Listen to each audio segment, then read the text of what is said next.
Hello and welcome back. This is Frosthair, and we are playing Doki Doki Literature Club Plus. That is a mouthful, and not a very good time because there's a lot of reading in this, in voices. So it'll be very exciting to see this. I don't know how we're gonna do voices. I actually don't know how we're gonna do reading. We'll figure it out as we go. You know me, I love to do voices. I love to read everything. Just because sometimes I like watching YouTube videos at night and I close my eyes and excuse me, I close my eyes and just listen and fall asleep that way.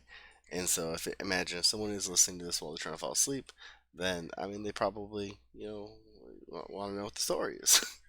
They don't want me to say, okay, well he likes her. Okay, yeah, she likes him. Yeah. Okay, well she's moving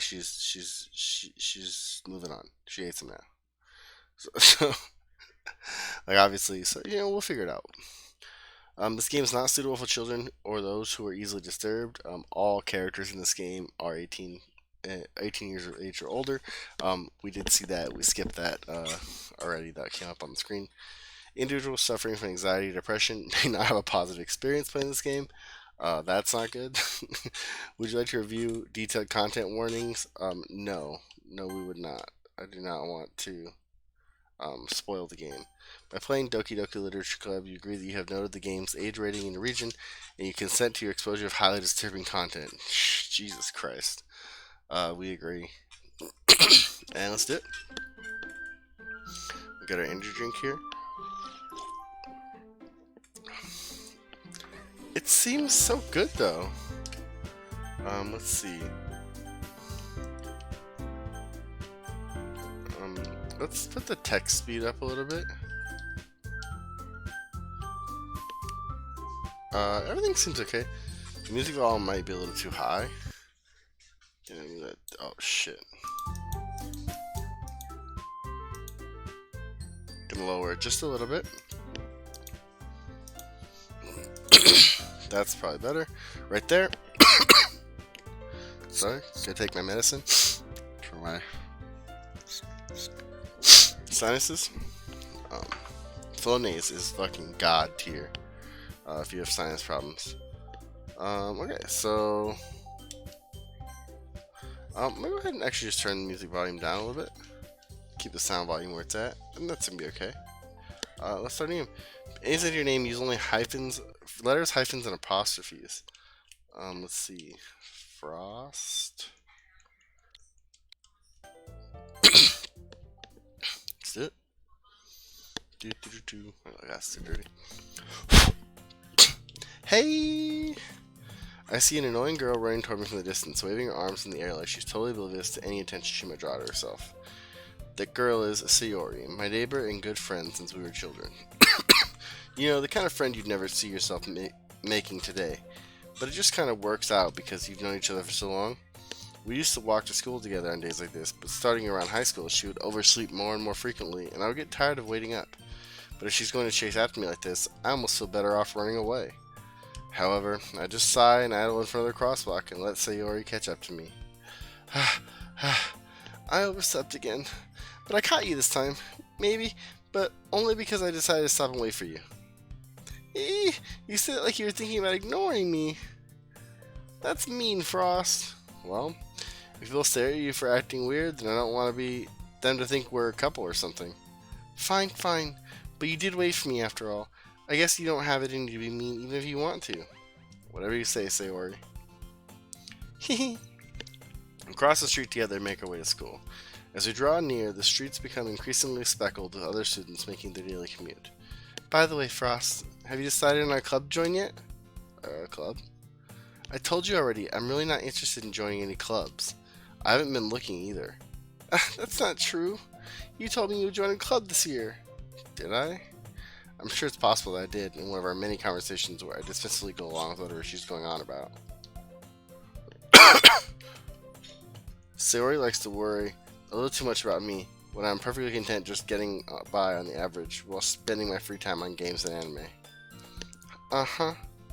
I was talking about how I'm worried it won't let you learn how to socialize or have any skills before college.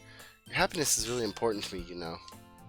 And I know you're happy now, but I'd die at the thought of you becoming a NEET in a few years because you're not used to real world. You trust me, right? Don't make me keep worrying about you. Alright, alright. I'll look at a few clubs if it makes you happy. No promises, though. Will you at least promise me you'll try a little? Yeah, I guess I promise you that. Yay! Why did I let myself get lectured by such a carefree girl? More than that, I'm surprised I even let myself relent to her. I guess we're seeing her worry about me so much makes me want to ease her mind at least a little bit, even if she does exaggerate everything inside of her head. The school day is as ordinary as ever, and it's over before I know it. After I pack my things, I stare blankly at the wall, looking for an ounce of motivation. Clubs. Sayori wants me to check out some clubs. I guess I have no choice but to start with the anime club. Hello? Sayori? Sayori must have come into the classroom while I was spacing out. I look around and realize I'm the only one left in the classroom. I thought I'd catch you coming out of the classroom, but I saw you just sitting here and spacing out, so I came in. Honestly, you're even worse than me sometimes. I'm impressed. You don't need to wait up for me if it's going to make you late to your own club. Well, I thought you might need some encouragement, so I thought, know what? Well, that you could come to my club. Sayori. Yeah? There's no way I'm going to your club. Meanie. Sayori's vice president of the literature club. Not that I was ever aware that she had any interest in literature.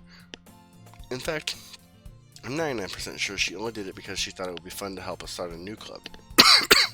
Since she was the first one to show interest after the one who proposed the club, she inherited the title of vice president. That said, my interest in literature is guaranteed to be even less. Yeah, I'm going to the anime club. Come on, please. Why do you care so much anyway? Well, I kinda told the club yesterday I would bring in a new member, and Natsuki made cupcakes and everything. Don't make promises you can't keep. I can't tell if Sayori is really that much of an airhead, or if she's so cunning as to have planned all this out. I let out a long sigh. Fine, I'll stop by for a cupcake, okay? Yes, let's go! And thus today marks the day I sold my soul for a cupcake. I dejectedly follow Sayori across the school and upstairs, a section of the school I rarely visit. Sayori, full of energy, swings open the classroom door. Everyone, the new member is here. I told you, don't call me a new member. I glance around the room. Welcome to the Literature Club. It's a pleasure meeting you. Sayori always says nice things about you. Seriously, you brought a boy. Way to kill the atmosphere. Ah, Frost, what a nice surprise. Welcome to the club. All words escape me in this situation. This club is full of incredibly cute girls.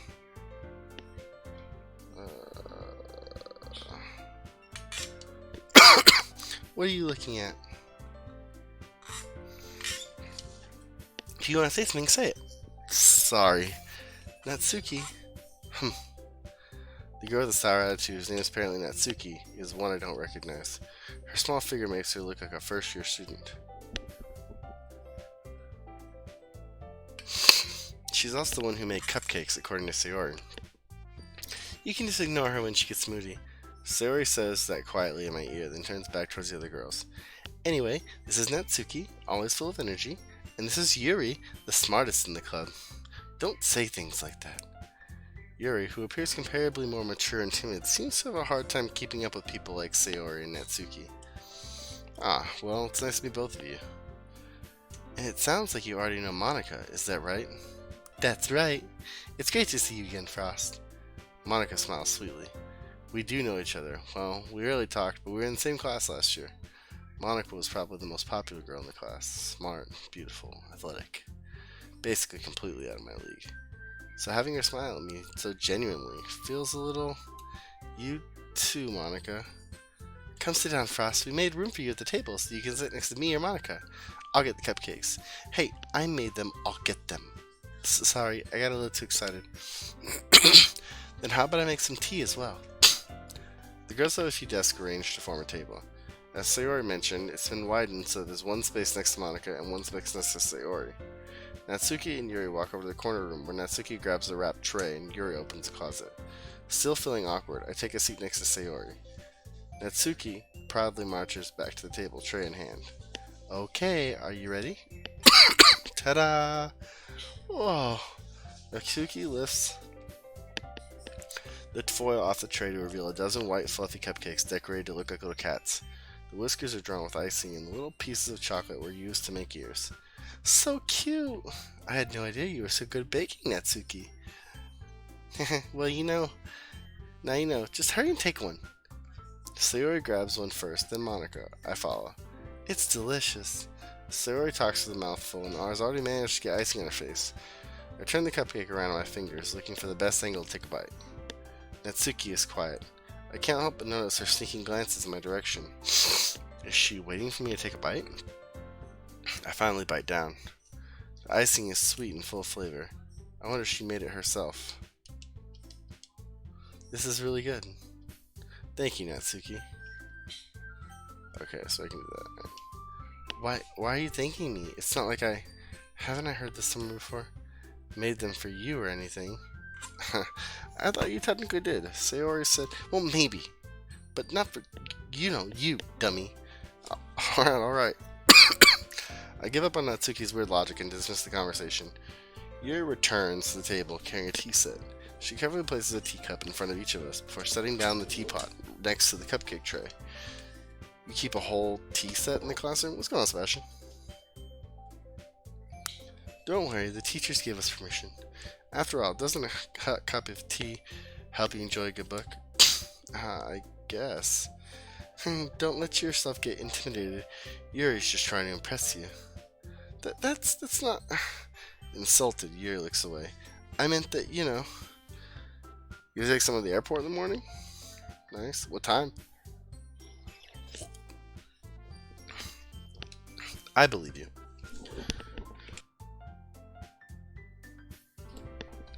Well, tea and reading might not be a pastime for me, but I at least enjoy tea. I'm glad. Yuri faintly smiles to herself in relief. Monica raises an eyebrow, then smiles at me. So what made you consider the literature club? I was afraid of this question. Something tells me I shouldn't tell Monica that I was practically dragged here by Sayori. Well, I haven't joined any clubs yet, and Sayori seemed really happy here, so... That's okay, don't be embarrassed. We'll make sure you feel right at home, okay? As president of the Literature Club, it's my duty to make the club fun and exciting for everyone. Monica, I'm surprised. How come you decide to start your own club? You could probably be a board member for any of the other major clubs. Weren't you a leader of the debate club last year? Well, to be honest, I can't stand all the politics around the major clubs. It feels like nothing but arguing about the budget and publicity and how to prepare for events. I'd much rather take something I personally enjoy and make something special out of it. 9 o'clock's kind of early.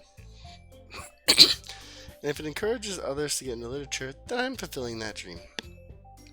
Monica really is a great leader. Yuri also nods in agreement. But I'm surprised there aren't more people in the club yet. Must be hard to start a new club. You could put it that way. Not many people are very interested in putting out all the effort to start something brand new, especially when it's something that doesn't grab your attention like literature.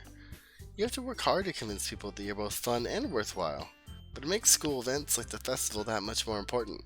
I'm confident that we can all really grow this club before we graduate. Right, everyone? Yeah! We'll do our best. You know it. Everyone enthusiastically agrees. Such different girls, all interested in the same goal. Monica must have worked really hard to find just to find these three. Maybe that's why they were all so delighted about the idea of a new member joining. Though I still don't really know if I can keep up their level of enthusiasm about literature. So, Frost, what kinds of things do you like to read? Well, considering how little I've read these past few years, I don't really have a good way of answering that. Manga. I mutter quietly to myself, half joking. Natsuki's head suddenly perks up. It was like she wants to say something, but keeps quiet. Not much of a reader, I guess. Well, that can change? What am I saying? I spoke without thinking after seeing Yuri's sad smile. Anyway, what about you, Yuri? Well, let's see. Yuri traces the rim of her teacup with her finger. My favorites are usually novels that build deep and complex fantasy worlds. The level of creativity and craftsmanship behind them is amazing to me. And telling a good story of such a foreign world is equally impressive. Yuri goes on, clearly passionate about her reading. She seemed so reserved and timid since the moment I walked in, but it's obvious by the way her eyes light up that she finds her comfort in the world of books, not people. But you know, I like a lot of things. Stories with deep psychological elements also usually immerse me as well. Isn't it amazing how a writer can so deliberately take advantage of your own lack of imagination to completely throw you for a loop? Anyway, I've been reading a lot of horror lately. I read a horror book once. I desperately grasped something I can relate to at the minimal level. At this rate, Yuri might as well be having a conversation with a rock. Really? I wouldn't have expected that, Yuri. For someone as gentle as you. I guess you could say that. But if a story makes me think or takes me to another world, then I really can't put it down. Oh, sorry, got some of my glasses. It's bothering me. Oh, I'm gonna have to clean the whole thing. Surreal horror is often very successful at changing the way you look at the world, if only for a brief moment. Ugh, I hate horror. Oh, why's that? Well, Natsuki's eyes darted to me for a split second. Never mind. That's right, you usually write about cute things, don't you, Natsuki? What? What gives you that idea? You left a piece of scrap paper behind last club meeting. It looked like you were working on a poem called Don't Say It Out Loud. And give that back. Fine. Your cupcakes, your poems. Everything you do is just as cute as you are. Sayori sidles up behind Natsuki and puts her hand on her shoulders. Oh, hey. I'm not cute! Natsuki, you write your own poems? Well, I guess sometimes. Why do you care? I think that's impressive. Why don't you share them sometime? Oh, my glasses are so dirty. No. Natsuki averts her eyes. You wouldn't like them. Not very confident writer yet? I understand how Natsuki feels. Sharing that level of writing takes more than just confidence. The truest form of writing is writing to oneself. You must be willing to open up to your readers, exposing your vulnerabilities and showing even the deepest reaches of your heart. Do you have writing experience too, Yuri? Maybe if you share some of your work, you can set an example and help Natsuki feel comfortable and share hers. I guess it's the same for Yuri. Aw, I wanted to read everyone's poems. We all sit in silence for a moment. Okay, I have an idea, everyone. Natsuki and Yuri look quizzically at Monaco. Let's all go home and write a poem of our own. Then next time we meet, we'll all share them with each other. That way, everyone is even. Yeah, let's do it. Plus, now that we have a new member, I think it will help us all get a little more comfortable with each other and strengthen the bond of the club. Isn't that right, Frost? Monica smiles warmly at me again. Oh, hold on. There's still one problem. What's that? Now that we're back to the original topic of me joining the club, I bluntly come forth with what's been on my mind the entire time. I never said I would join this club. Sayori may have convinced me to stop by, but I never made my decision. I still have other clubs to look at, and I lose my train of thought. All four girls stare back at me with dejected eyes. But I'm sorry, I thought, Frost. I'm defenseless against these girls. How am I supposed to make a clear-headed decision when it's like this? That is, if writing poems is the price I need to pay in order to spend every day with these beautiful girls. Right. Okay, I've decided then. I'll join the literature club. One by one, the girls' eyes light up. Yes, I'm so happy. Sayori wraps her arms around me, jumping up and down. Hey, you really did scare me for a moment. If you really just came for the cupcakes, I would be super pissed. Then that makes it official. Welcome to the literature club. Thanks, I guess. Okay, everyone, I think with that we can officially end today's meeting on a good note. Evan, remember tonight's assignment. Write a poem to bring to the next meeting so we can all share. Monica looks over at me once more. Frost, I look forward to seeing how you express yourself. Yeah. I can really impress the class star Monica with my mediocre writing skills. I already feel the anxiety welling up inside me. Meanwhile, the girls continue to chit-chat as Yuri and Natsuki clean up their food. Hey Frost, since we're already here, do you want to walk home together? That's right, Sayori and I never walk home together anymore because she always stayed after school for clubs. Sure, might as well. Yay! With that, the two of us departed the club room and make our way home. The whole way, my mind wanders back and forth between the four girls. Sayori, Natsuki, Yuri, Monica. Will I really be happy spending every day after school in a literature club? Perhaps I'll have the chance to grow closer to one of these girls. Alright, I'll just need to make the most of my circumstances, and I'm sure good fortune will find me. And I guess that starts with writing a poem tonight.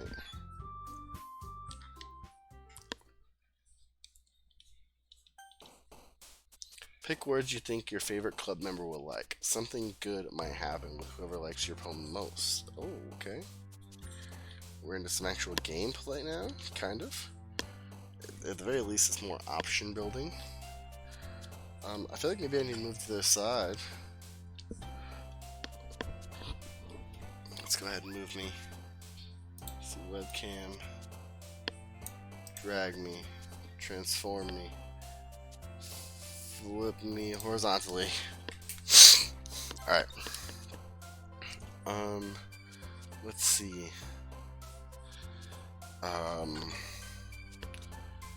Desire.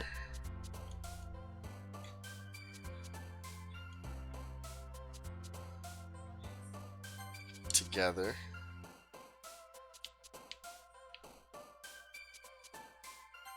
Graveyard.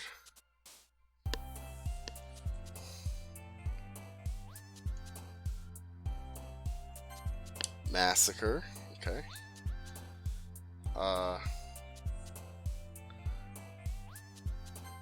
Lipstick.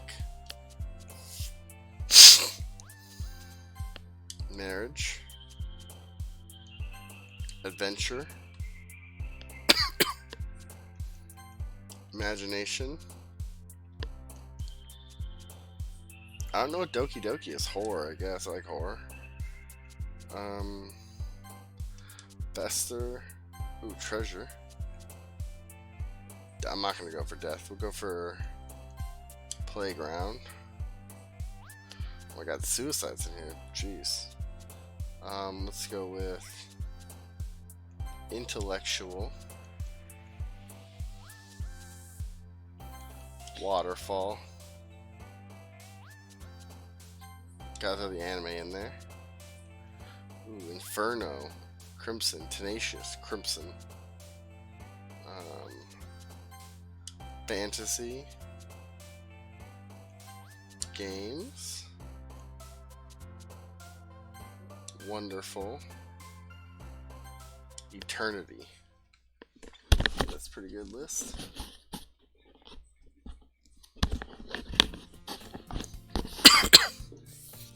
Hi again, Frost. Glad to see you didn't run away on us. Nah, don't worry. This might be a little strange for me, but at least I keep my word. Well, I'm back at the literature club. I was the last to come in, so everyone else has already hanging out. Thanks for keeping your promise, Frost. I hope this isn't too overwhelming of a commitment for you. Making you dive headfirst into literature when you're not accustomed to it.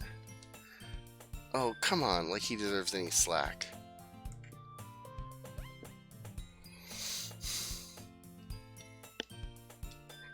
Sarah told me you didn't even want to join any clubs this year. And last year, too. I don't know if you plan to just come here and hang out or what, but if you don't take it seriously, then you won't see the end of it. Natsuki, you certainly have a big mouth for someone who keeps her manga collection in the club room. Natsuki finds herself stuck between saying Monica and manga.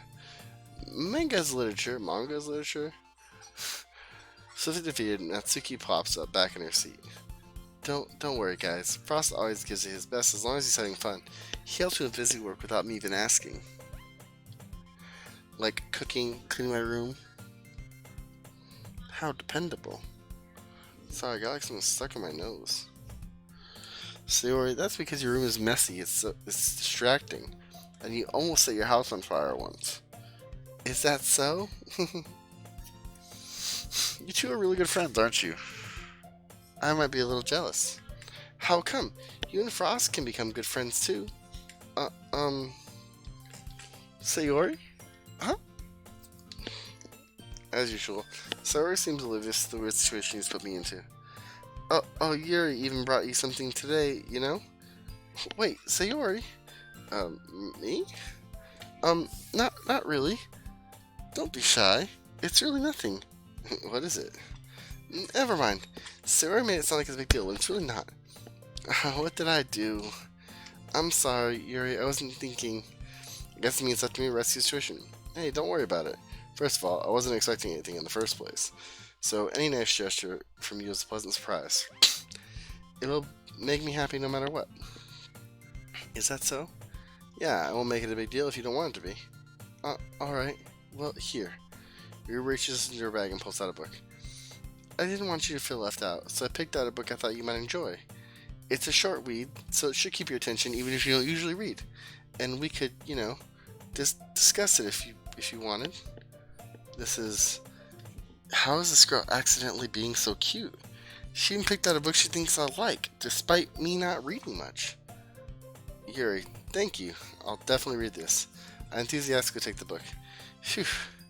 Well, you can read it at your own pace. I look forward to hearing what you think. Now, with everyone settled in, I expect Monica to kick off some scheduled activities for the club. But that doesn't seem to be the case. Sarah and Monica are having a cheery conversation in the corner. Yuri's face is already buried in the book. I can't help but notice her intense expression, like she was waiting for this chance. Meanwhile, Natsuki is rummaging around the closet. I'm really curious to talk to Yuri a little bit more, but at the same time I feel bad for distracting her from her reading. I catch a glimpse of the cover of her book. It looks like the same book that she lent to me. More than that, she seems to be on the first few pages. Crap. I think she noticed me looking at her. She takes another glance at me, and our eyes meet for a split second. But that only makes her hide her face deeper in the book. Sorry. I was just spacing out. I'm out of this, sensing I made her uncomfortable. Oh, it's fine. If I was focused, then I probably wouldn't have noticed you in the first place. But I'm just rereading a bit of this, so... That's the book you gave me, right? Hmm? I wanted to reread some of it. Not for any particular reason. Just curious how come you have 2 copies of the same book. Well, when I stopped at the bookstore yesterday, that's not what I meant. I mean, I just happened to buy 2 of them. I see. There's something fairly obvious here that Yuri isn't telling me, but I decided to let it go. I'll definitely start reading it soon. I'm glad to hear. Once it starts to pick up, you might have a hard time putting it down. It's a very engaging and relatable story. Is that so? What's it about anyway? Well, Yuri closes the book and scans her eyes over the back. The book is titled Portrait of Markov. There's an ominous-looking eye symbol on the front cover. Alright. I just wanted to make sure I didn't accidentally give anything away. Basically, it's about this girl in high school who moves in with her long-lost younger sister. But as soon as she does, her life gets really strange. She gets targeted by these people who escaped from a human experiment prison, and while her life is in danger, she needs to desperately choose who to trust. No matter what she does, she ends up destroying most of her relationships, and her life starts to fall apart. It's kind of dark, isn't it? Yuri made it sound like it was going to be a nice story, so the dark turn came from out of nowhere.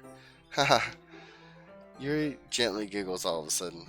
Are you not a fan of that sort of thing, Frost? No, it's not that. I can definitely enjoy those kinds of stories. Don't worry. I hope so. Yeah, I totally forgot that Yuri is into those things. She's so shy and reclusive on the outside, but her mind seems to be completely different.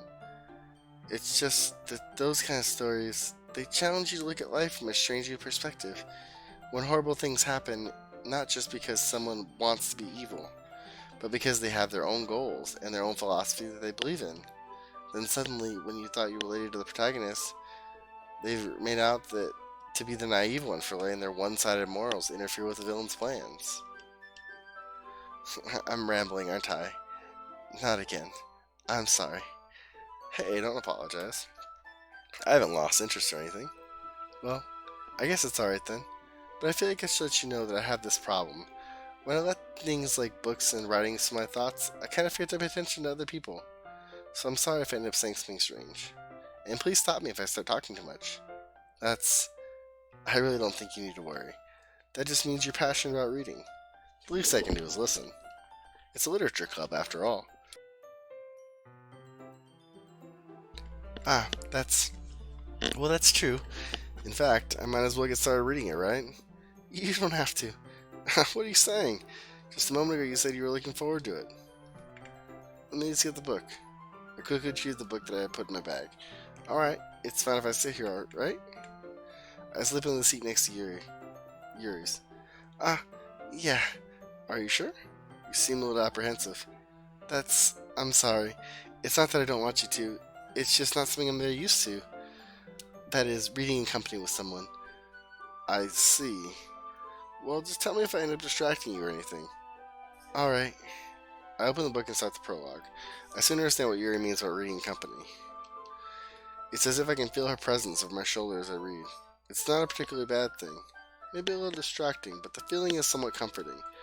Yuri is in the corner of my eye. I realize she's not actually looking at her own book. I glance over.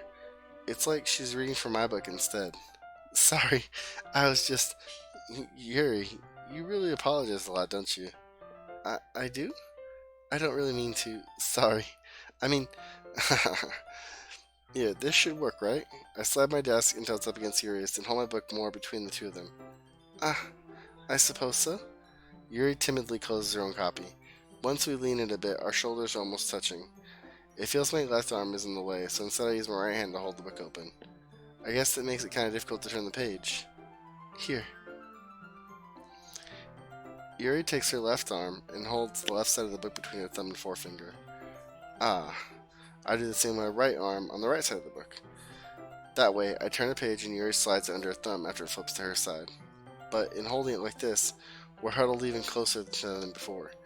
It's actually kind of distracting me. It's as if I can feel the warmth of Yuri's face, and she's in the corner of my vision. Are you ready?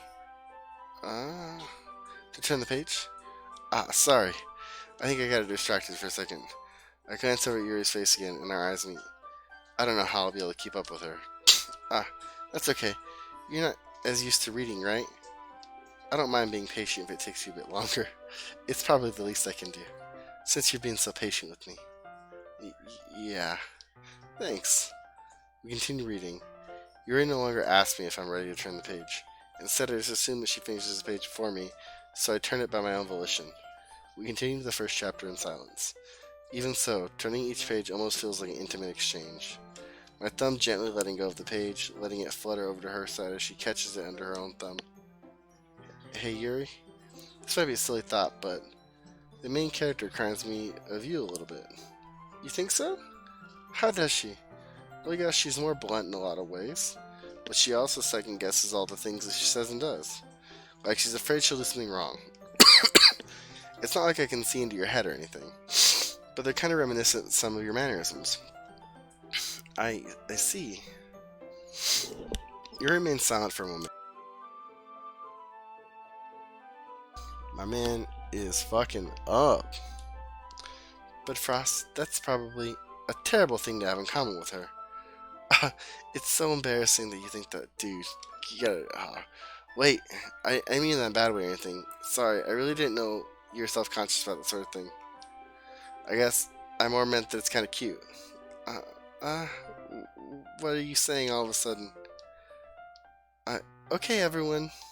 I think it's about time we share today's poems with each other. We might not have enough time if we wait too long. Yuri exhales, spared from finishing her thought. Is that alright, Yuri? You look kind of down. I'm sorry if you haven't been looking forward. I'm sorry if you haven't been looking forward to this. It's not. It's fine. Yuri releases her hand from the book, causing it to close on the top of my thumb. Alright. I guess I'll do some more reading tonight. Or would you prefer I only read it with you? I guess I don't have too much of a preference either way. In that case, I'll read a little bit more tonight. It'll be more fun to read with you after it picks up a bit, you know? That's good reasoning. In that case, feel free to finish the first 2 chapters in your own time. Alright. I stand up, make a mental note of where I left out in the book, and slip back in my bag. By the way, did you remember to write a poem last night? Yeah. My relaxation ends. I can't believe I agreed to do something so embarrassing. I couldn't really find much inspiration since I've never really done this before. Well, now that everyone's ready, why don't you find someone to share it with? I can't wait. Sayori and Monica enthusiastically pulled their poems. Sayori's is on a wrinkled sheet of loose leaf torn from a spiral notebook. On the other hand, Monica wrote hers in a composition notebook. I can already see Monica's pristine handwriting from where I sit. Natsuki and Yuri reluctantly comply as well, reaching into their bags. I do the same myself. Who should I show my poem to first? I think we had Yuri in mind, right?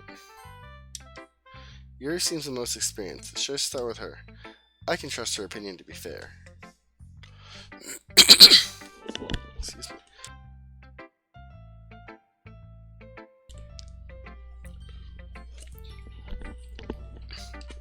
As Yuri reads the poem, I notice her eyes lighten. Exceptional. What was that? Did I say that out loud? Yuri first covers her mouth, but ends up covering her whole face. He's going to hate me. You really didn't do anything wrong, Yuri. I guess you're right. What am I getting so nervous for? Yuri takes a breath. So, what kind of writing experience do you have? Your use of imagery and metaphors indicates you've written a lot of poetry before. Really? Wow, that's a huge compliment coming from you. This is actually my first time, really. Huh? Yuri stares at me blankly and looks at my poem again. Well, I know that. I just meant, Yuri trails off, unable to find an excuse. She traces her finger along the words in the poem as if breaking it down more thoroughly. Yeah, okay. This is the reason I was able to tell. It's just that there are specific writing habits that are usually typical of new writers, and having been through that myself, I kind of learned to pick up on them. I think the most noticeable thing I recognize in new writers is the way they try to make their style very deliberate. In other words, they tend to pick a writing style separate from the topic matter, and they form fit the two together. The end result is that both the style and expressiveness are weakened. Once Yuri finds her train of thought, it's as if her demeanor totally changes. Her stammering is completely gone, and she sounds like an expert. Of course, that's not something you can be blamed for. There are so many different skills and techniques that go into writing even a simple poem. Not just finding them and building them, but getting them to work together is probably the most challenging part. It might take you some time, but it all comes with practice and learning by example and trying new things. I also hope that everyone in the club gives you valuable feedback. Natsuki can be a bit biased, though. Biased? How? Well, never mind. I shouldn't be talking about other people like that. Sorry. It's fine.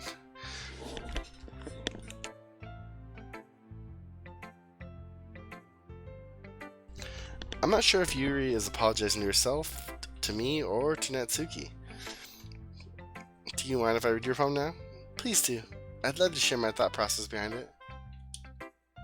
Yuri smiles dreamily as if that's a rare opportunity for her, which itself is kind of funny. After all, isn't this supposed to be a literature club? Saturday English algebra. That's pretty cool. What are you guys gonna do? Ghost under the light. The tendrils of my hair illuminate beneath the amber glow, bathing. It must be this one, the last remaining streetlight to have withstood the test of time, the last yet to be replaced by the sickening blue-green hue of the future. I bathe, calm, breathing air of the present, but living in the past. The light flickers. I flicker back. I'm sorry I have such terrible handwriting. What? I wasn't thinking that at all. But it took you a long time to read. Ah, well, I just don't read script very often. I actually think your handwriting is pretty. Huh? That's a relief. Also, I like the poem. Even though it's short, it was really descriptive. It wasn't too short? I usually write longer poems. Not at all. I'm really glad you like it. I'll be honest, since it's our first time sharing, I wanted to write something a bit more mild. Something easy to digest, I suppose. Are you into ghosts, Yuri?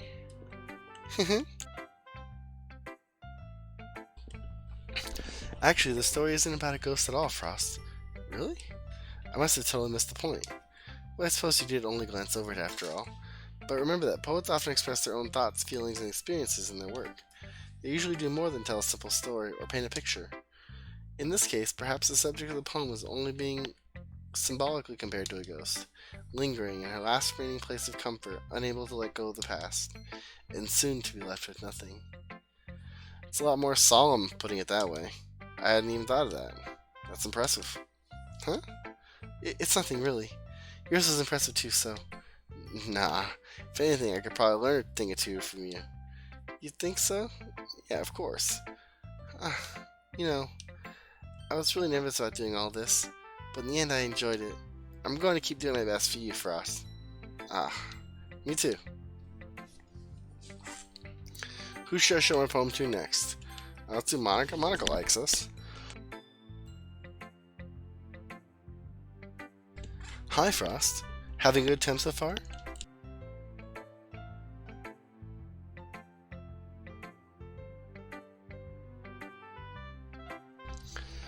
Ah, yeah.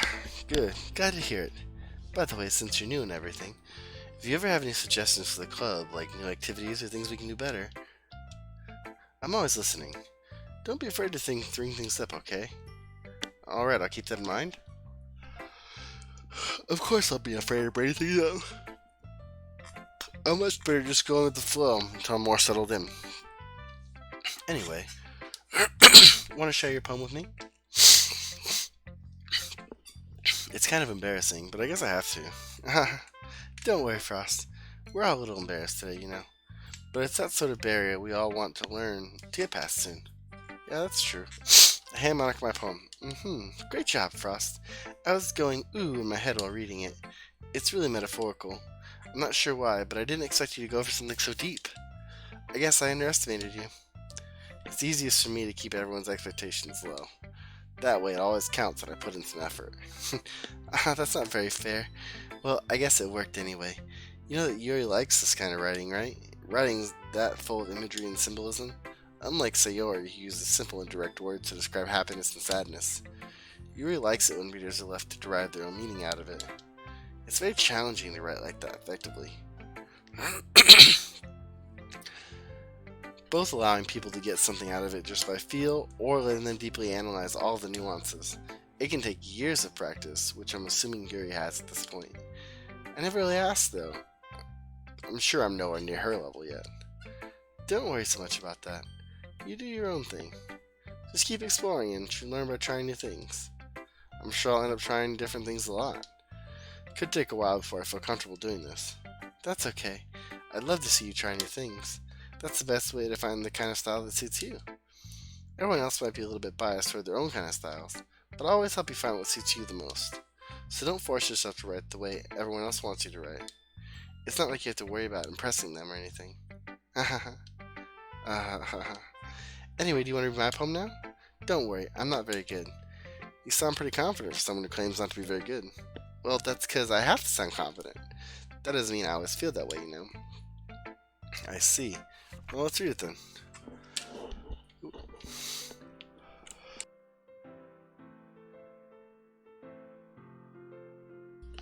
Hole in the wall. It couldn't have been me. See the direction the sparkle protrudes? A nosy neighbor? An angry boyfriend? I'll never know. I wasn't home. I peer inside for a clue. No, I can't see. I reel, blind like a film without the sun. But it's too late. My retinas. Already scorched the permanent copy of the meaningless image. It's just a little hole. It wasn't too bright. It was too deep, stretching forever into everything. A hole of infinite choices. I realize now that I wasn't looking in, I was looking out. And he was on the other side looking in. So what do you think? And it's very freeform. Is that what you call it? Sorry, I'm not really the right person to ask for feedback. It's okay. Yeah, that kind of style has gotten pretty popular nowadays. That is, a lot of poems have been putting emphasis on timing between words and lines. When performed out loud, it can be really powerful. What was the inspiration behind this one? Well, I'm not sure if you know how to put it. I guess you could say that I had some kind of epiphany recently. It's been influenced my poems a bit. An epiphany? Yeah, something like that. I'm kind of nervous to talk about deep stuff like that because it's kind of coming on strongly. Maybe after everyone is better friends with each other.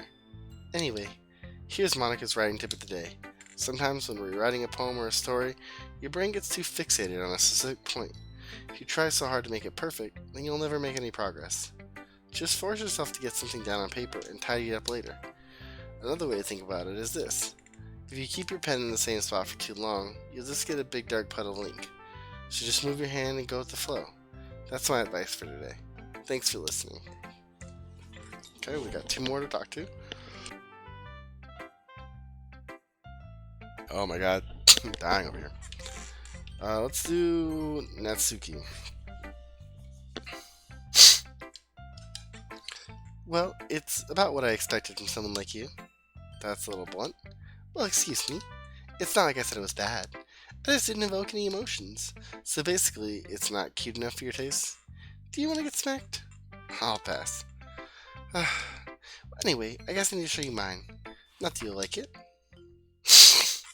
Eagles can fly, monkeys can climb, crickets can leap, horses can race, owls can seek, cheetahs can run, eagles can fly, people can try, but that's about it. Yeah, I told you you weren't gonna like it. I like it. What? Just be honest. I am. Why are you so convinced that I wouldn't like it? Well, because everyone in high school thinks that writing has to be all sophisticated and stuff, so people don't even take my writing seriously. Isn't the point of poems for people to express themselves? Your writing style wouldn't make your message any less valid. Yes, exactly. I like it when it's easy to read, but it hits you hard. Like in this poem. Seeing everyone around you do great things can be really disheartening. So I decided to write about it. Yeah, I understand. But the other nice thing about simple writing is that it puts more weight on the wordplay. Like I set up for a rhyme at the end, but then I made it fall flat on purpose. It helps bring out the feeling of the last line. So you did. I guess more went into it than I realized. That's what it means to be a pro. I'm glad you learned something. Didn't expect that from the youngest one here, did you? Yeah, I guess not. I decided to humor with the last comment. I didn't really care how old everyone was, but if Natsuki is feeling proud, then I won't take that away from her.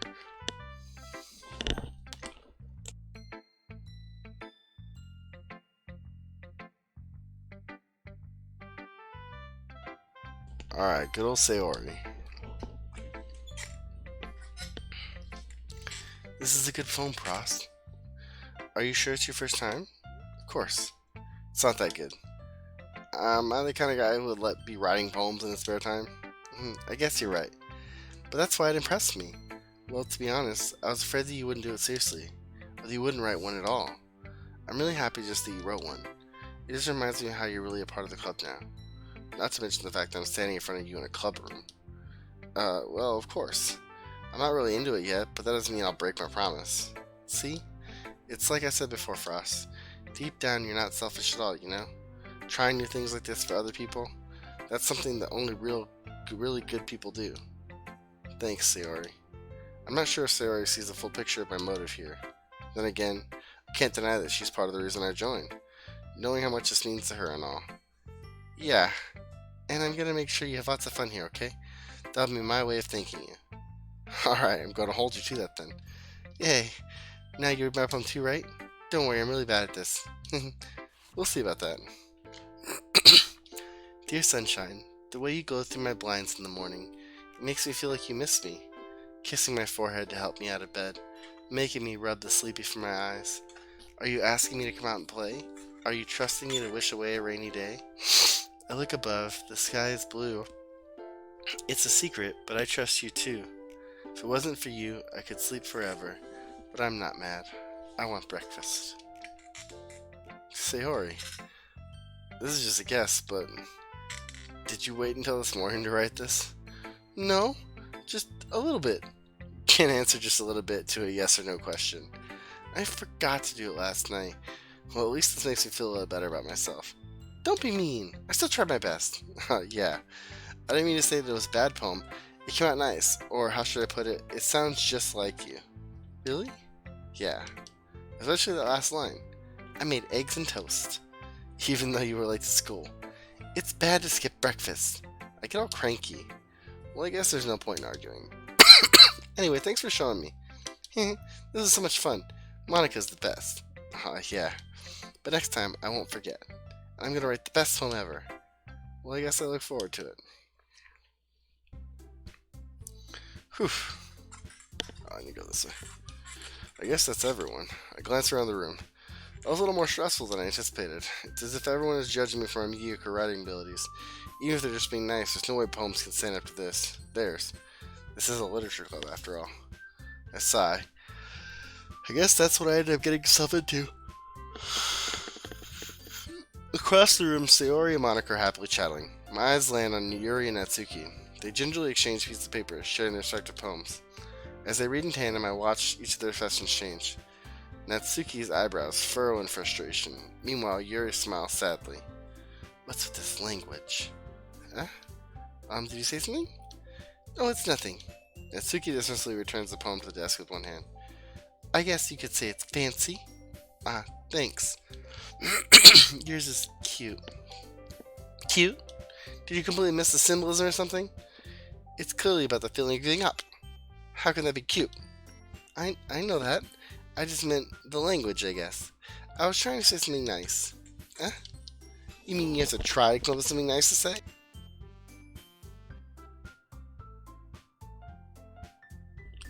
My voice is not doing this today. Thanks, but you really didn't have to come out nice at all. Well, I do have a couple suggestions. If I was looking for suggestions, I would have asked someone who actually liked it. Which people did, by the way. Sayori liked it, and Frost did too. So based on that, I'll gladly give you some suggestions of my own. First of all, excuse me, I appreciate the effort, but I spent a long time establishing my writing style. I don't expect it to change anytime soon, unless of course I come across something particularly inspiring, which I haven't yet. And Frost liked my tome too, you know. He even told me he was impressed by it. Natsuki suddenly stands up. Oh? I didn't realize you were so invested in trying to impress our new member, Yuri. That's not what you're just... Yuri stands up as well. Maybe you're just jealous that Frost appreciates my advice more than he appreciates yours. Huh? And how do you know he didn't appreciate my advice more? Are you that full of yourself? No. If I was full of myself, I would deliberately go out of my way to make everything I do overly cutesy. Is everyone okay? Well, you know what? I wasn't the one whose boobs magically grew a size bigger as soon as Frost started showing up.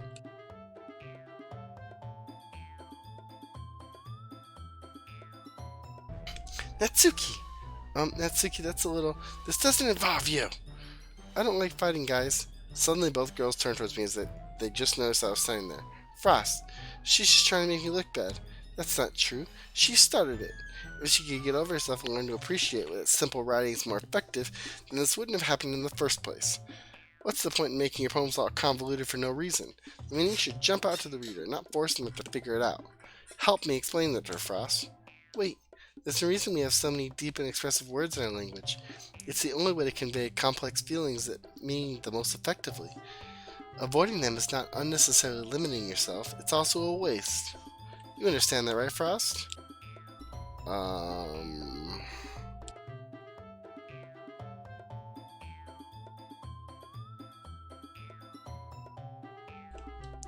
Well, how did I get dragged into this in the first place?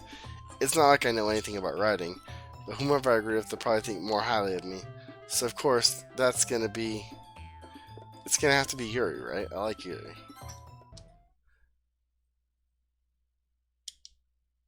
Natsuki, you're right that I liked your poem. See? Wait, that's not an excuse for you to be so mean. You shouldn't pick a fight just because someone's opinion is different. That's not what happened at all. Yuri wouldn't even take my poem seriously. I understand. Yuri? You're a seriously talented writer. It's no secret that I was impressed. Well, but here's the thing. No matter how simple or refined someone's writing style is, they're still putting feelings into it, and it becomes something really personal. That's why Natsuki felt threatened when you said her poem was cute. I see. I didn't notice that I'm sorry. But Natsuki, you took it way too far. Yuri means well, and if you just told her how you felt, then this wouldn't have happened in the first place. Are you kidding? That's exactly what I did. It was her that... Natsuki, I think that's enough. You both said some things you didn't mean. Yuri apologized. Don't you think you should too? Natsuki clenched her fist. In the end, nobody has taken her side. She's trapped at this point, being defiant only because she can't handle the pressure. I end up even feeling bad for her. Sometimes when I'm hurt, it helps to take a walk and clear my head. Sayori, she doesn't need to. You know what? I'm going to do that. It'll spare me from having to look at all your faces right now. Without warning, Natsuki snatches her own poem up from the desk and storms out. On her way up, she crumples up the poem with her hand and throws it in the trash. Natsuki! She really didn't need to do that. I look across the room. Yuri has her chin buried in her hands while she stares down at her desk. I gingerly approach her and sit in an adjacent chair. Everything alright? I'm so embarrassed. I can't believe I acted like that. You probably hate me now. No, Yuri. How could anyone... Now I've gotten frustrated for being treated like that. You handled it as well as anyone could. I don't think any less of you. Oh. Alright, I believe you. Thanks, Frost. You're too kind. I'm thankful to have you as part of this club now. It's nothing. One more thing. That one thing that Natsuki said about, I would never do anything so shameful. So, what thing did Natsuki say? Well, never mind that. I'm going to make some tea. Good idea. Make enough for more than one person, okay? Yeah.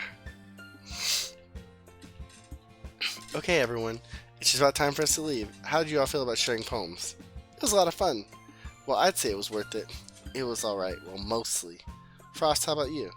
Yeah, I'd say the same. It was a neat thing to talk about with everyone. Awesome. Well, in that case, I'll do the same thing tomorrow. And maybe you'll learn something from your friends, too. So your poems will turn out even better. I think to myself, I did learn a little more about the kinds of poems everyone likes. With any luck, that means they can at least do a better job impressing those I want to impress. I nod to myself with newfound determination. Frost, ready to walk home? Sure, let's go. Sayori beams at me. It truly has been a while since Sayori and I have spent this much time together. I can't really say I'm not enjoying it either. Oh, I'm dropping massive frames. Sayori, about what happened earlier. What do you mean? Between Yuri and Natsuki? Does this kind of thing happen often? No. That's really the first time I've ever seen them fight like that. I promise they're both wonderful people. You don't hate them, do you? No, I don't hate them. I just wanted your opinion, that's all. I can see why they'd make good friends with you. Whew. Frost, it's nice that I get to spend time with you in the club, but I think seeing you get along with everyone is makes me the happiest. And I think everyone really likes you too. That's... Every day is going to be so much fun. It looks like Sayori still hasn't caught on to the kind of situation I'm in. Sure, being friends with everyone is nice, but does it really need to stop there? We'll just have to see what the future holds, Sayori. I pat Sayori on the shoulder. I said that more to myself than to her, but it's easy to use Sayori as an internal monologue sometimes. Okay. Yeah, let's do this. Alright, let's do our poem. Let's see. Fear. Oh, fear goes for her? Okay. Contamination. Frightening. We'll just go straight Yuri here. Oh, whoa, really? Okay. Existence. Entropy. Eternity. Vivacious. Disarray. Misfortune. I'm somehow... Games. Lust. Climax. Agonizing. Philosophy.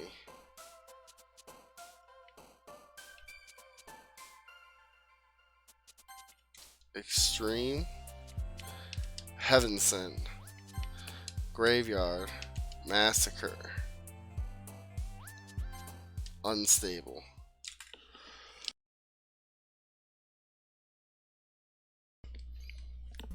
Alright, we'll do a little bit more and then we'll call it, probably. Another day passes and it's time for the club meeting already. I've gotten a little more comfortable here over the past couple days. Entering the club room, the usual scene greets me. Hi, Frost. Yo, Sayori. Looks like you're in a good mood today. I'm just still not used to you being in the club, that's all. I see. That's a pretty simple thing to get you in a good mood. But I guess it's always simple things with you anyway. Speaking of which, I'm kinda hungry. Will you come with me to buy a snack? No thanks. Huh? That's not like you at all. I have my reasons. Why don't we take a look at your purse, Sayori? Huh? Why that all of a sudden? No reason, really. I just wanted to look at it. Sayori nervously retrieves her purse. She fumbles with the latch and gets it open. Then she turns it upside down and lets the contents spill on the desk. Only 2 small coins fall out. I knew it. I can see right through you, Sayori. That's not fair. How did you even know? It's simple. If you had enough money in the first place, you would have brought a snack before coming to the classroom. So either you're not hungry and want an excuse to take a walk, or you plan to conveniently forget that you spent all your money so that I would lend you some. But there's one more thing. You're always hungry. So that only leaves the one option. I give up. Don't make me feel guilty. If you feel guilty, that means you deserve to feel guilty. Yuri suddenly giggles. I didn't know that she was listening in. Her face is in her book as always. I wasn't listening or anything. It was just something in my book. Yuri, tell Frosty and borrow some money. Don't get me involved in it like that, Sayori. Besides, you should only buy what you can responsibly afford. And frankly, after pulling a mischievous little stunt like that, your suffering is fair enough retribution. I didn't mean that. I got too absorbed in my book. I really like when you speak your mind, Yuri. It doesn't happen much, but it's a fun side of you. There's no way you could think that. You were right, though. I did something bad, and now I have to accept the retribution. That. Still, coming from you, Sayori. I guess there's a little devil inside all of us, isn't there? Don't let her fool you. Sayori knows exactly what she's doing. After all, she told you guys she was bringing me to the club before she even told me. But you wouldn't have come if it weren't for the cupcakes, so I had to trick Natsuki into making them. Come on, give me more credit than that, Sayori. Out of nowhere, something smacks Sayori in the face and tumbles onto the desk. Kya! Ow! What was... a cookie? Sure enough, it's a giant cookie wrapped in plastic. Sayori glances around. Is this a miracle? It's because I paid my restitution. Retribution. Actually, that one almost worked. I was just gonna give it to you, but then I heard you blab about the cupcakes. It was totally worth seeing your reaction, though. Natsuki, that's so nice of you. I'm so happy. Sayori hugs the cookie. Jeez, just eat it. Sayori rapidly tears the wrapper and takes a big bite. So good. Oof. Sayori suddenly clasps her hands over her mouth. I bit my tongue. You're going too loud over there for just one cookie. Natsuki takes a bite of her own cookie. Oh, yours looks really good too, Natsuki. Can I try it? Jeez, beggars can't be choosers. But yours is chocolate. Yeah, why do you think I gave you that one? Fine. Still, I'm really happy that you shared this one with me. Sayori gets out of her seat and goes behind Natsuki and wraps her arms around her. Ah, jeez. I get it. Cookie still in hand, Natsuki reaches up to nudge Sayori off her. Sayori suddenly leans down and takes a bite of Natsuki's cookie. Hey! Did you seriously just do that? Mm-hmm. Mouthful. Sayori trots away to safety. Yori and I laughed as well. Jeez, you're such a kid sometimes. Monica, can you tell Sayori? Natsuki glances around. Monica isn't in the club room. Where's Monica anyway? Good question. Have any of you heard anything about her being late today? Not me. Yeah, I haven't either. That's a bit unusual. I hope she's okay. Of course she's okay. She's probably just had something to do today. She's pretty popular after all. Huh? You don't think she has a... I wouldn't be surprised. She's probably more desirable than all of us combined. That's true. Excuse me. Suddenly the door swings open. Sorry, I'm super sorry. Are you... There you are. I didn't mean to be late. I hope you guys weren't worried or anything. Monica chose the club over her boyfriend after all. You're so strong-willed. Boyfriend? What on earth are you talking about? Monica quizzically glances at me. Never mind that. What held you up anyway? Well, my last period today was study hall. To be honest, I kind of just lost track of time. That makes no sense, though. You'd have heard the bell ring at least. I must not have heard it since I was practicing piano. Piano? I wasn't aware you played music as well, Monica. I don't really. I just kind of started recently. I've always wanted to learn piano. That's so cool. You should play something for us, Monica. Monica looks at me. Maybe once I get a little better, I will. Yay! That sounds cool. I also look forward to it. Is that so? In that case, I won't let you down, Frost. Monica smiles sweetly. I think Monica's second place, honestly. Ah, I didn't mean any pressure or anything like that. Don't worry. I've been practicing a lot recently. I'd really love the chance to share once I'm ready. I see. In that case, best of luck. Thanks. So I didn't miss anything, did I? No, not really. I choose to leave it at Sayori's mischievous escapade. I'm sure Natsuki will end up complaining to her anyway. It looks like everyone has already settled down. Sayori somehow already finished her entire cookie. Yuri is back in her book, and Natsuki has disappeared into the closet. Hey, Yuri. Eh? I suddenly noticed that Yuri is reading a different book from the one we've been reading together. Sorry, I didn't mean to interrupt. No, I was kind of just waiting for you. Well, if that's the case, why don't we go ahead and get started? Yes, let's. Actually, I have a request. Do you mind if I make some tea first? Not at all. Thanks very much. There's one thing I can make my reading time here any better. It's a nice cup of tea. Not to mention for yourself as well. Yuri stands up and makes her way to the closet. I follow and watch as she retrieves a small water pitcher from the shelf, the kind with a filter inside. Can you hold this for a second? Sure. Yuri hands her the water pitcher and also fetches an electric kettle. I'm going to plug this into the teacher's desk, and then we'll get some water. She walks past me and sets the kettle down on the teacher's desk. I simply watch her movements. To my surprise, the way she moves really contrasts her speaking mannerisms, especially because of her long legs. Yuri appears elegant and methodical.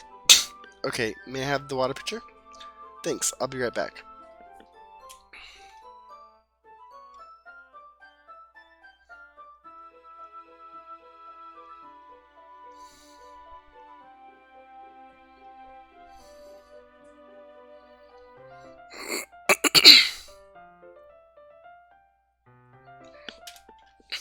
I might as well walk with you. Yeah, why not? Shall we go then? Yeah. Where are you two off to? We're just... Yuri was gonna make some tea, so... I suddenly realized how weird it sounds to explain this to Monica. We're just filling the water pitcher. Ah, okay. Sorry, I was just a bit curious. That's kind of a one-person job, isn't it? That's... Monica, please mind your own business for once. Or do you want me to tell there's something wrong with helping involve Frost in club activities?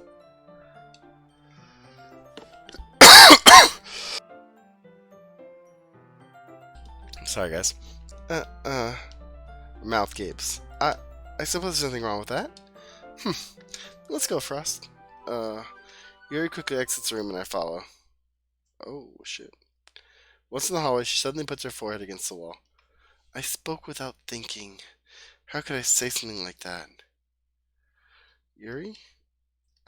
Something about the way she said that. It made me feel so irritated. What's wrong with me? No, Yuri, I think you did the right thing.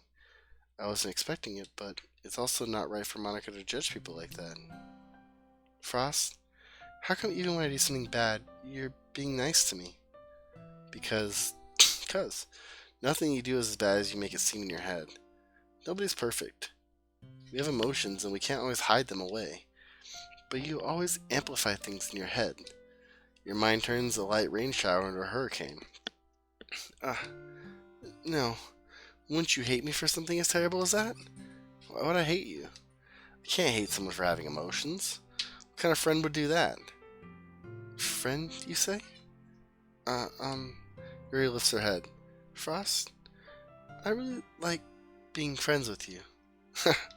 Thanks, Yuri. I like being friends with you too. I feel kind of awkward saying something. No, not Siri, Yuri. Shh. I feel kind of awkward saying something like that, but I'm doing my best to help Yuri feel better. Anyway, yeah. Shall we go? Yeah. Yuri and I walked to the nearest water fountain. Once we filled the water pitcher, we returned to the classroom. Frost, do you like oolong tea? Yeah, anything is fine. Very well. Yuri sets the temperature on the kettle to 200 degrees. Now it's time to get the teapot.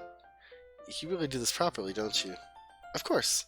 I shouldn't do any less when I'm making tea for others. Even if I'm not an expert on tea or anything? In that case, you'll only be even more impressed. Perhaps I will. Yuri fetches the teapot and begins measuring the tea leaves. To my surprise, she even starts humming a little one to herself. You must be in a good mood now. Is that so?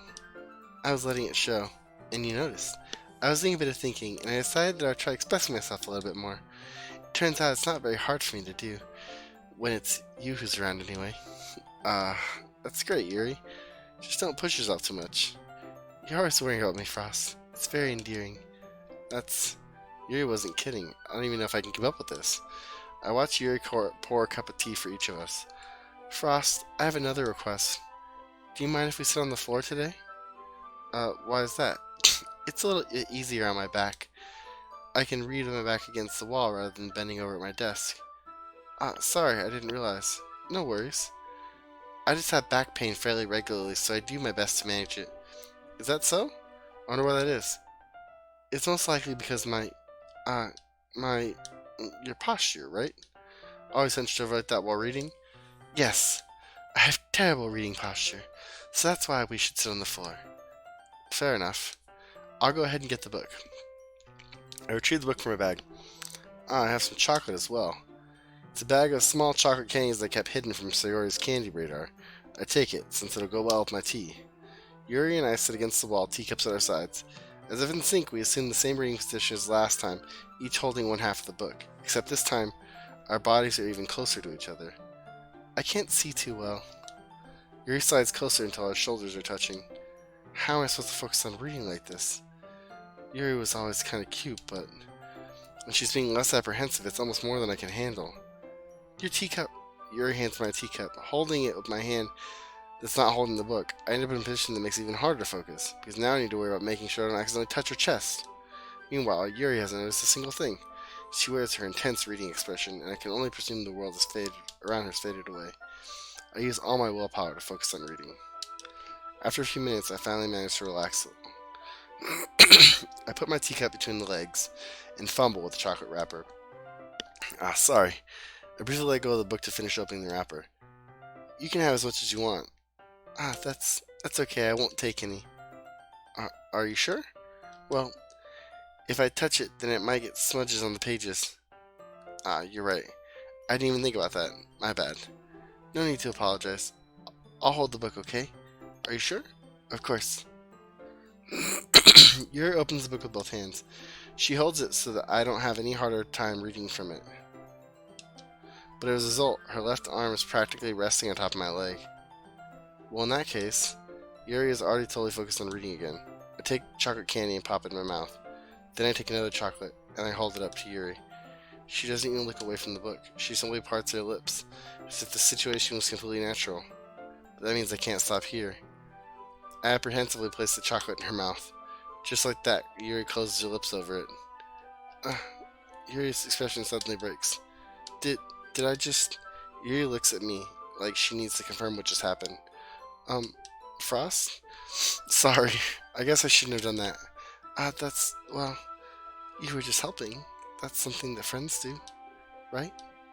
I mean, not really in this kind of context, but yeah, that's all it was. Yeah, then you don't need to stop or anything. I see. The situation has gotten really tense. Yuri tries to return to the book, but I can tell just by her expression that even she can't focus now. My heart is pounding.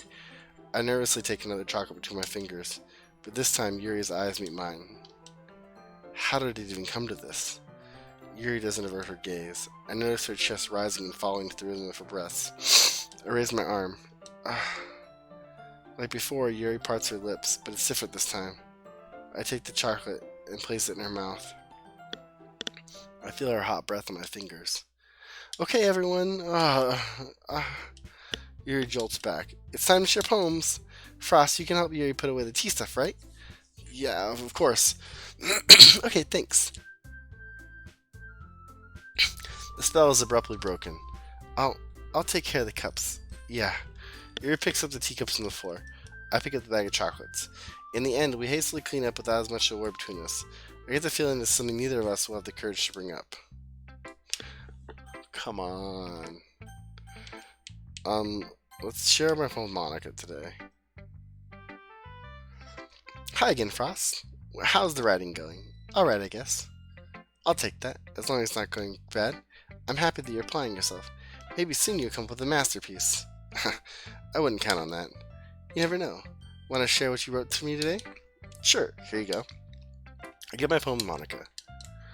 Alright, this one's good. It feels like you're not only getting more comfortable with your style, but the imagery is better than the last one I read. Just wondering, but have you been finding inspiration in Yuri's writing style? I guess so. Can't deny that she's talented. Yeah, totally. I think her poems are the most romantic. That's the best way to describe it. She's like a totally different person when she picks up a pen. I noticed that too. Or when she's talking about literature, it's like the light turns on inside of her.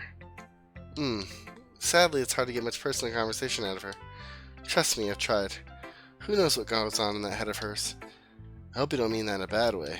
No, of course not. I just meant that I wish she didn't keep so much to herself.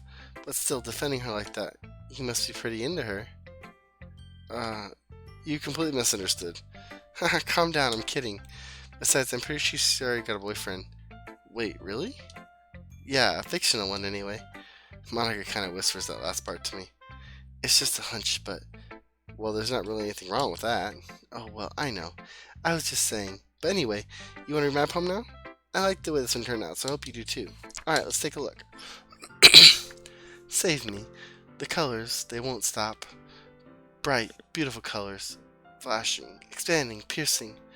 Red, green, blue. An endless cacophony of meaningless noise. The noise, it won't stop. Violent, grating waveforms, squeaking, screeching, piercing. Sine, cosine, tangent. Like playing a chalkboard on a turntable. Like playing a vinyl on a pizza crust. An endless poem of meaningless. Load me. Weird?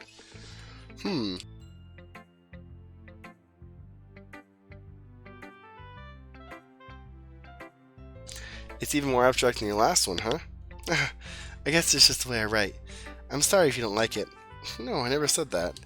It's just kind of thing I've never really seen before, I guess.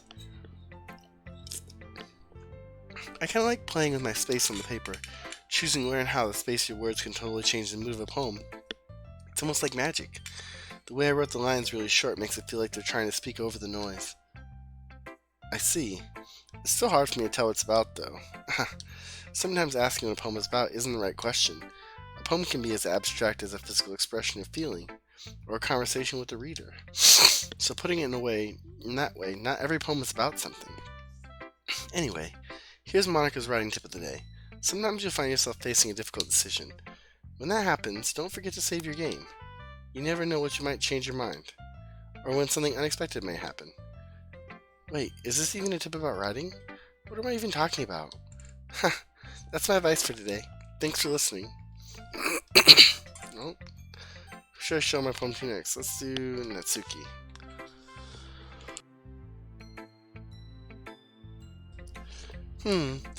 I liked your last one better. Really? Well, yeah, I can tell you were a little more daring with this one, but you're really not good enough for that yet. It felt flat. That may be true, but I just wanted to try something different. I'm still figuring this all out. I mean, I always like poems that aren't trying too hard. I hate when people try to sound fancy or add more meaning just by using annoying, complicated language. Make it simple, cute, and to the point.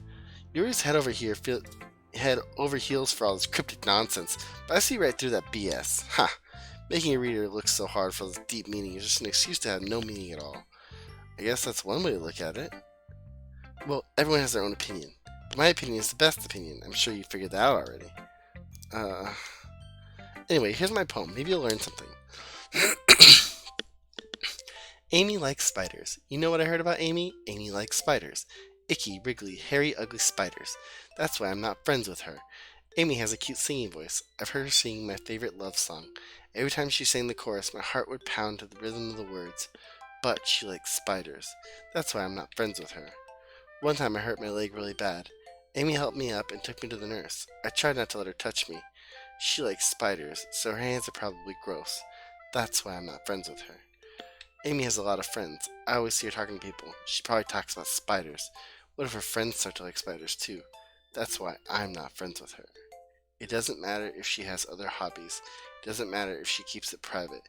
Doesn't matter if it doesn't hurt anyone. It's gross. She's gross. The world is better off without spider lovers. And I'm gonna tell everyone. Not bad, right? It's quite a bit longer than yesterday's. Yesterday's was way too short. I was just warming up. I hope you didn't think that was the best I could do. No, of course not. Anyway, the message is pretty straightforward in this poem. I doubt I have to explain it. Sometimes you can explain complicated issues with much simpler analogies, and it helps people realize how stupid they're being. Like, anyone would agree that the subject of this poem is an arrogant jerk. Do you know people like that? Of course, it's all about how everyone thinks smart. It doesn't matter. It can be about anything. I wrote it to be easy to relate to. Everyone has some kind of weird hobby or guilty pleasure, something that you're afraid people will find out if they make fun of you or think less of you. That just makes people stupid. Who cares what someone likes, as long as they're not hurting anyone and it makes them happy? I think people really need to learn to respect others for liking weird things. Well, you're definitely right. At least I can relate to that. I'm sure a lot of people can too. It's what I do best after all. I don't like writing unless there's a good message to take away from it. Like, conveying emotions is important, but I still want to make people think, not just feel. Remember that. I'm going to write a good one for tomorrow too, so look forward to it. Damn, Natsuki is fucking nuts. We'll save Yuri for last. Ooh, I like this one, Frost. It has some nice feelings in it. Ah, I'm glad. Does that mean it's better than yesterday's? Let me think. I don't know. I guess I like them both. That's not very helpful, you know. Well, I'm not very good at figuring out if poems are good or bad, but that's why I just go by my heart. It makes me feel things, and it must be a good poem. I'm not sure that's exactly how it works. Then again, I guess conveying feelings is a pretty important part of this whole thing. Yeah, maybe. Honestly, I don't even know what kind of writing you like in the first place. Yeah, me neither. Why don't you at least try giving it some thought? You want me to write something for me? That's so sweet. Yeah, right. But you're always thinking about the other people. You need to think about yourself once in a while. If you don't, you might end up getting hurt at some point. Well, I don't really know what you mean, but I'll try to keep it in mind. Well, whatever. Anyway, let's see. I guess I like happy poems. Wait, sometimes I like sad poems too. Sometimes a little bit of both. There's a word for that, right? What's the word I'm looking for? Bittersweet. Yeah. I like things that are happy and sad. Happy and sad? I can't see you liking something sad, Sayori. Well, I like happy the most, but sometimes when you have a little rain cloud in your head, a sad poem can give the rain cloud a little hug and make a nice happy rainbow. Sayori, that's unexpectedly poetic. It is? Maybe I'm getting better at expressing my feelings after all. Thanks, Frost. I should go write that down then. You can read a poem now, okay?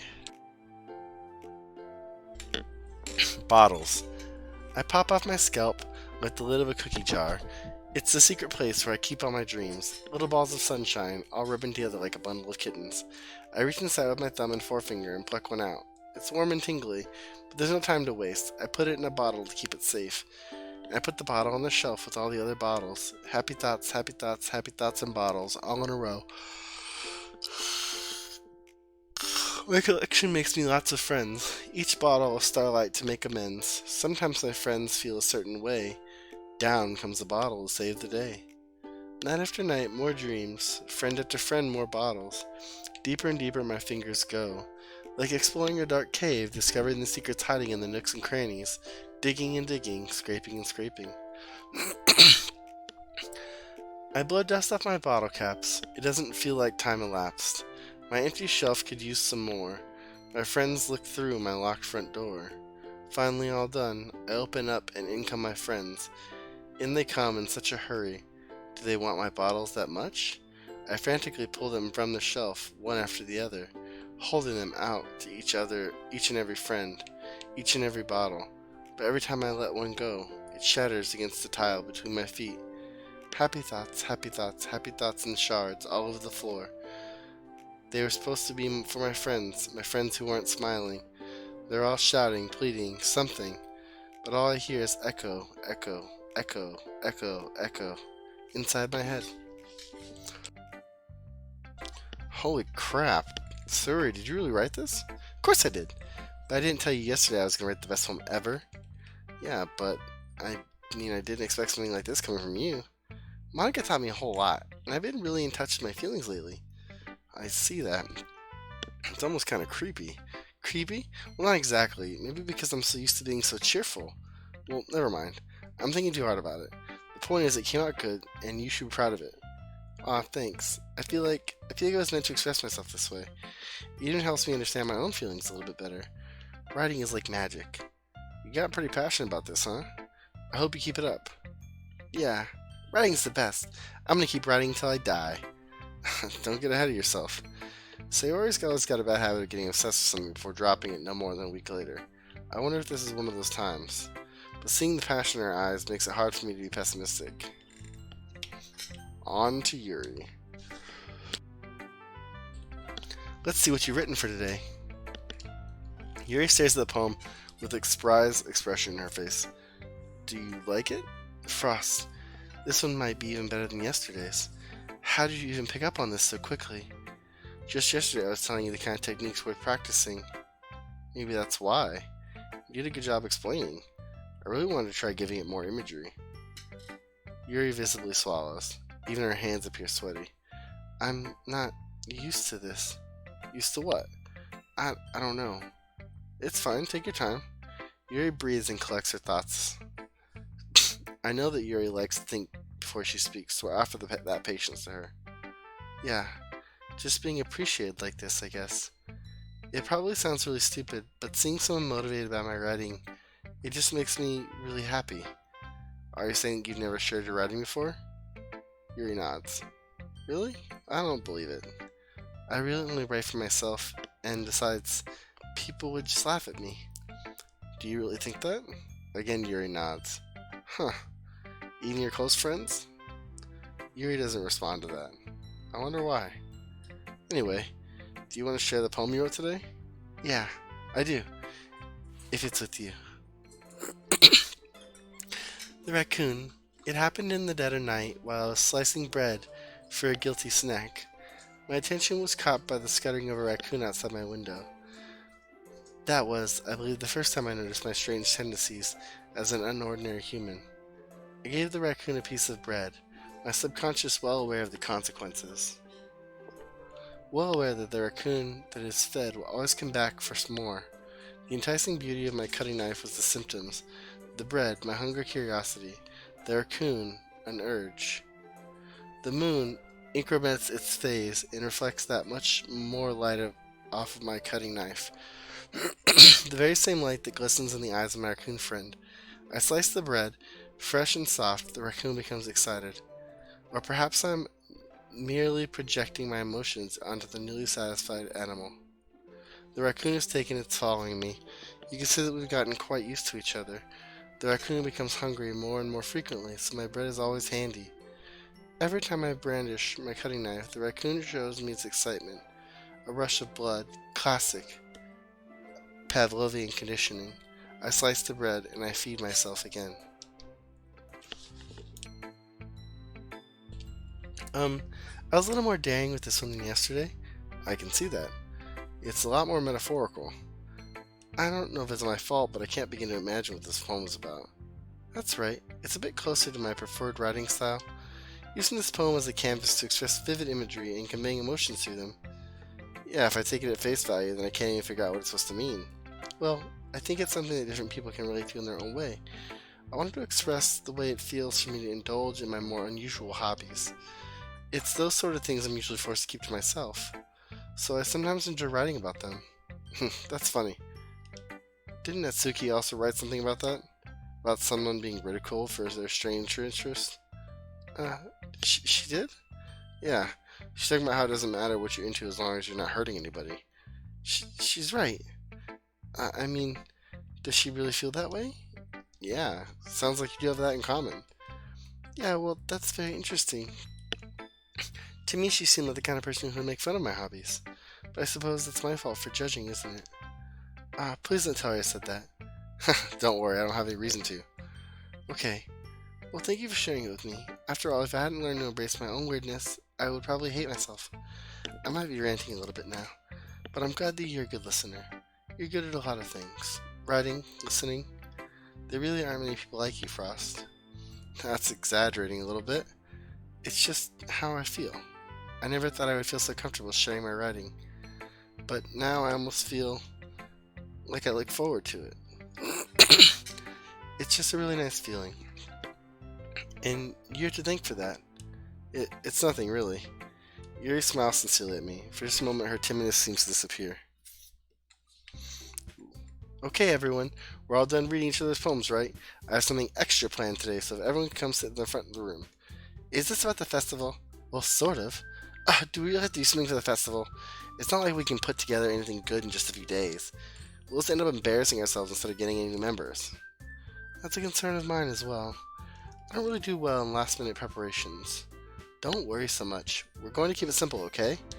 We won't need much more than a few decorations. Sayori has been working on posters, and I've designed some pamphlets we can give out during the event. Okay, that's great and all, but that doesn't tell us what we're actually going to be doing for the event.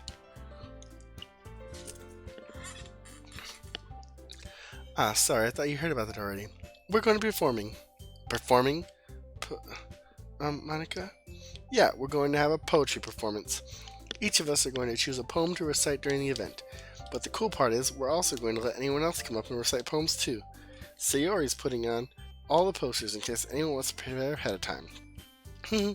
Sayori, who's been coloring a poster, holds it up for us to see. Are you kidding me, Monica? You didn't already start putting those posters up, did you? Well, I did. Do you really think it's a bad idea? Well, no. It's not a bad idea, but I didn't sign up for this, you know? There's no way I'm going to be performing in front of a group of people like that. I agree with Natsuki. I could never, in my life, do something like that. Imagining it, Yuri shakes her head in fear. Guys! No, Sayori. I understand where they're coming from. I remember that Natsuki and Yuri have never shared their poems with anyone until just a couple days ago. It's a lot to ask them to recite their poems out loud to a whole room full of people. I guess I kind of overlooked that, so I'm sorry. But I still think we should give it our best. We're the only ones responsible for the fate of this club. If we start the event and each put on a good performance, then we'll inspire others to do the same. And the more people who perform, the better we'll be able to show everyone what literature is all about. Yeah. It's about expressing your feelings, being intimate, finding new horizons, and having fun. Switch my legs real quick. That's right. And it's those reasons that we're all in this club today. Don't you want to share that with others? To inspire them to find the same feelings that brought you here in the first place? I know you do. I know we all do. And if all it takes is standing in front of a room full of people for 2 minutes and reciting a poem, then I know you can do it. Natsuki and Yuri remain silent. Sayori looks worried. I guess that leaves me no choice. I agree. I don't think it's much to ask. I think Sayori and Monica have been trying really hard to get new members. The least we can do is help them out a little bit. Well, maybe, but it looks like Natsuki doesn't have any arguments left. Okay, fine. All these I'll just have to get over with. Oh, right. Whew. Thanks, Natsuki. What about you, Yuri? Yuri dejectedly glances around at everyone's expectant fates. I guess I don't really have a choice. That's everyone. You're the best, Yuri. This club is seriously going to be the death of me. Oh gosh, you'll be fine, Yuri, but anyway, let's move on to the main event. I want each of you to choose a poem of yours. We're going to practice reciting them in front of each other. No way! Monica, this is too sudden. Well, if you can't recite your poem in front of the club, how do you expect to do it in front of strangers? Oh no. Don't worry, I'll start off to help everyone feel a little more comfortable. Can I go next? Of course. Now let's see. Monica flips through a notebook to a specific poem she has in mind for herself. Then she stands behind the podium. The title of this poem is The Way They Fly. Monica begins reciting her poem. Her clear, confident voice fills the room. More than that, her inflection is pristine. She knows exactly how to apply. She knows exactly how to apply. I think my stuff just broke.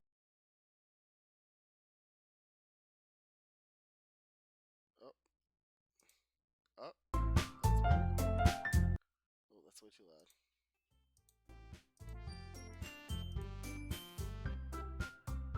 Okay.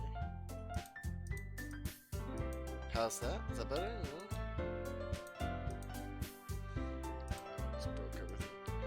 Just broke everything. Let's see. Microphone needs to be up to like higher. There? Is that good? Probably good. Go 60. 60 is probably fine. And then bring the gato down to like 10, I think. That should probably be good. She knows exactly how to apply emotion behind each line she recites, bringing the words to life. Is this something she's done before, or is she simply a natural? I glance around me. Everyone has their eyes on Monica. Sayori looks amazed. Yuri has an intense expression on her face I don't understand. Finally, Monica finishes the recitation. The four of us applaud. Monica takes a breath and smiles. That was so good, Monica. Thank you very much. I was just hoping to set a good example. Are you ready to go next, Sayori? I'll go next. What? Yuri's fired up all of a sudden? Yuri clenches a sheet of paper between her hands and stands up. Keeping her head down, she walks quickly to the podium. This poem is called... Yuri anxiously glances at each of us. You can do it, Yuri. It's called After Image of a Crimson Eye. Yuri's voice shakes as she starts reading the poem. Just a moment ago, she practically refused to do this. Why is she suddenly putting on so much effort? As Yuri gets past the first couple of lines, her voice changes. It's almost like what happens when Yuri gets absorbed into her books. Her quivering words transform into the sharp syllables of a fierce and confident woman. The poem is full of twists and turns in its structure that she enunciates with perfect timing. This must be a rare glimpse into the whirling fire Yuri keeps concealed inside her head. Suddenly, she's finished. Everyone is stunned. Yuri snaps back into reality and glances around her, as if she bewildered even herself. It's up to me to save the situation. I'm the first to start applauding. Everyone joins me afterward, and we give Yuri the recognition she deserves. It's not that we didn't want to applaud for her, but we were caught so off guard that we must have forgotten. As we applaud, Yuri holds the poem to her chest and rushes back into her seat. Yuri, that was really good. Thank you for sharing. Looks like Yuri is down for the count. Okay, I guess I'm next then. Sayori hops out of her chair and cheerfully walks to the podium. This one's called My Meadow. Sorry I giggled. Sayori. It's a lot harder than I thought. How did you guys do it so easily? Trying to think of it like you were reciting to other people. Imagine you were reciting it to yourself, like in front of a mirror or in your own head. It's your poem, so it'll come out the best way that way. I see. Okay then. Sayori begins her poem. Somehow it feels like her soft voice is made as a perfect match.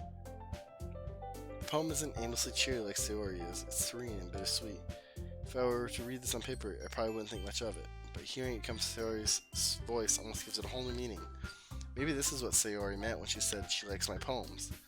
It's like I get to reach more deeply into someone I thought I knew through and through. Sayori finishes and we applaud. I did it! Good job, Sayori. Even Frost liked it. I guess that's a good sign. What does that even mean? It came out nicely, Sayori.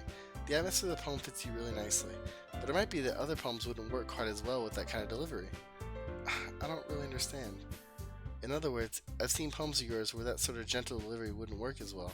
They might need a little more force behind them depending on what you're reading. Oh, I know what you mean. I've been practicing that kind of thing. It's just embarrassing to do in front of everyone. The next time I'm going to make you pick a poem that challenges you a little more. We don't have much time for the festival, you know. Okay. Now then, who's next? Natsuki? Don't make me go before Frost. It's not like I can compete with you guys anyways. Might as well let Frost lower everyone's standards a little bit before I have to do it. Natsuki. It's fine. I might as well get it over with. But it's not like I have much of a selection to what to read. I'll just go with what I wrote first day. I stand up and step up to the podium. Everyone has their eyes on me, making me feel terribly awkward. I recite my poem. Since I'm not exactly confident in my own writing, it's hard to put energy into it. Despite that, once I finish, I receive applause anyway. Sorry, I'm not really as good as everyone else. Don't worry about it so much. I think about it as less of your abilities and more about your lack of confidence in your writing. That's something that'll improve over time. Yeah, maybe. Alright then. That just leaves you, Natsuki. Yeah, I'm going. Natsuki begrudgingly gets out of her seat and makes her way to the podium.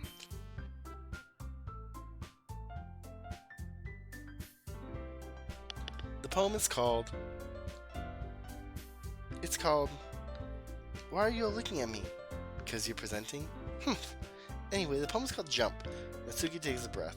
Once she starts reciting the poem, her sour attitude disappears a little. While she's still a little unenthused, her poem has a rhythm and a rhyme to it. It's Natsuki's trademark style, and it works surprisingly well when spoken out loud.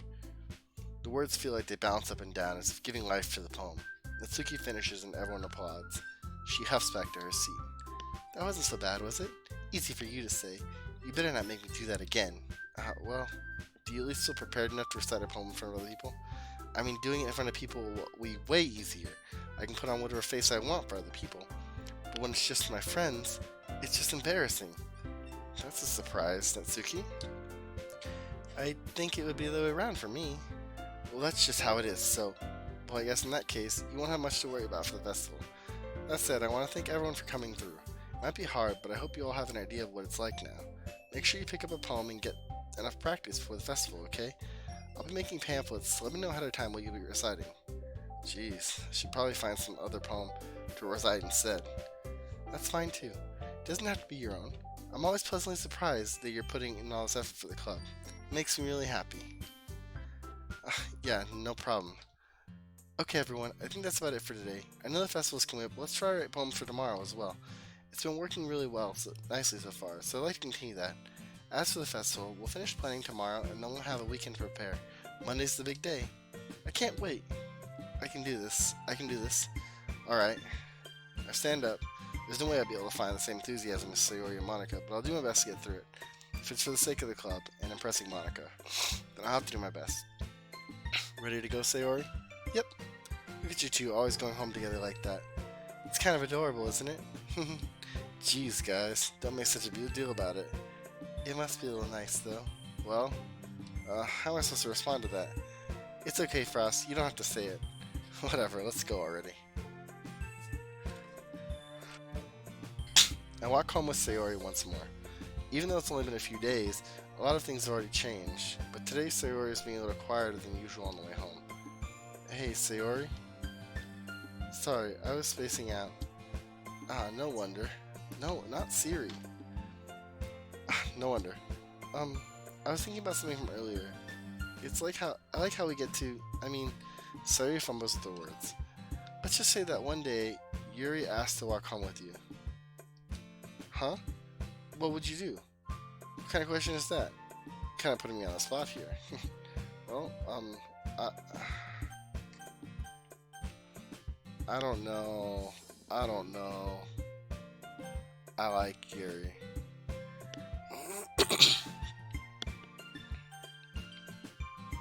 I would still walk home with Sayori. Sayori, you really think I would ditch you for Yuri? Huh? But she's so beautiful and smart. Jeez. I already see her in the club every day. Besides, you always seem really to like going home together. I wouldn't just ruin that for you. You're so silly, Frost. You think about me too much sometimes. Yuri would deserve it if she wanted to. So, Sayori, I've already made up my mind. I really can't figure you out sometimes. Sorry. Besides, what's the point in speculating something that's never going to happen? The conversation trails off. It's kind of a weird thing for Sayori to care so much about, but I want to respect her and keep her happy too. Then again, the festival is only days away. Who knows what will happen in that time? Alright, let's do our poem. We want to go for Yuri again. Existence. After image. Let's see if we can get all of them. Oh shit. Disaster. Frightening. Horror. Contamination. Explode, maybe? Yeah. Climax? Oh shit. Inferno. Agonizing. Vivacious. Graveyard. Heaven Sent. Secretive. Melancholy. Oh shit. Well, I got 18. So that'll be it. We're gonna go ahead and save here. It's an empty slot, and we will finish. We won't finish this, but we'll play some more next time. So thanks for watching. I would appreciate it. Sorry about the frame drops, and I will talk to you all later.